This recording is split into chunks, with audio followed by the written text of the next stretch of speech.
ఇక డీటెయిల్స్ చూస్తే విశాఖపట్నం జిల్లా అధ్యక్షులు మరియు మాజీ మంత్రి శ్రీ గుడివాడ అమర్నాథ్ ప్రెస్ మీట్ నిర్వహించారు. మంత్రి గారికి సంబంధించినటువంటి కార్యక్రమానికి ఏర్పాట్లు దేశ ప్రధాని మన రాష్ట్రానికి వచ్చినప్పుడు గౌరవంగా చూసుకోవాల్సినటువంటి బాధ్యత ఇవన్నీ ఉన్నప్పటికీ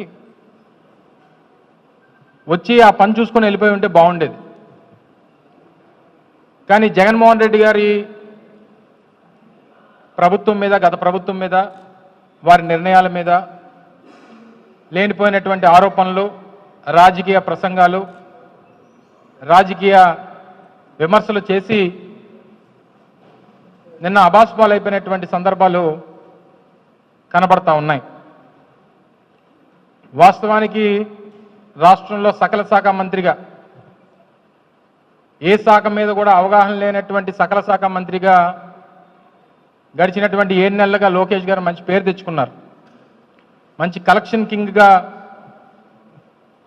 గడిచినటువంటి 7 మాసాలు రాష్ట్రంలో ఎక్కడ ఏ రకమైనటువంటి దోపిడీ చేయాలి,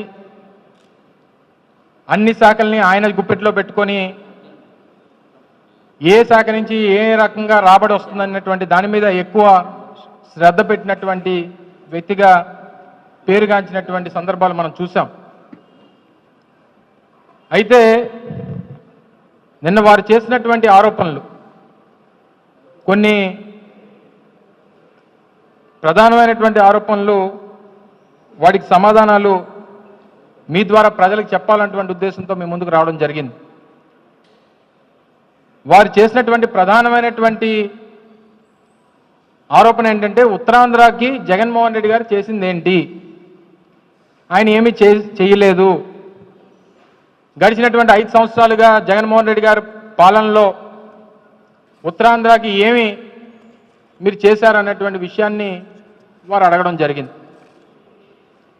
ఎక్కడి నుంచి, శ్రీకాకుళం నుంచి పాయకరావుపేట వరకు మొదలు పెట్టమంటారా, లేదా పాయకరావుపేట నుంచి శ్రీకాకుళం వరకు మొదలు పెట్టమంటారా?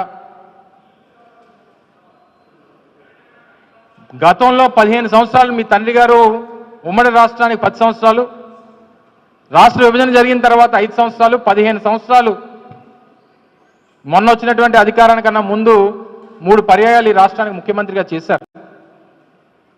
గతంలో ఎప్పుడు కూడా ఉత్తరాంధ్రకి ఆయన హయాంలో జరిగినటువంటి కార్యక్రమాలు ఏంటో ఒకసారి చెప్పుంటే మేము మిగిలినటువంటి వాడికి సమాధానం చెప్పేవాళ్ళం.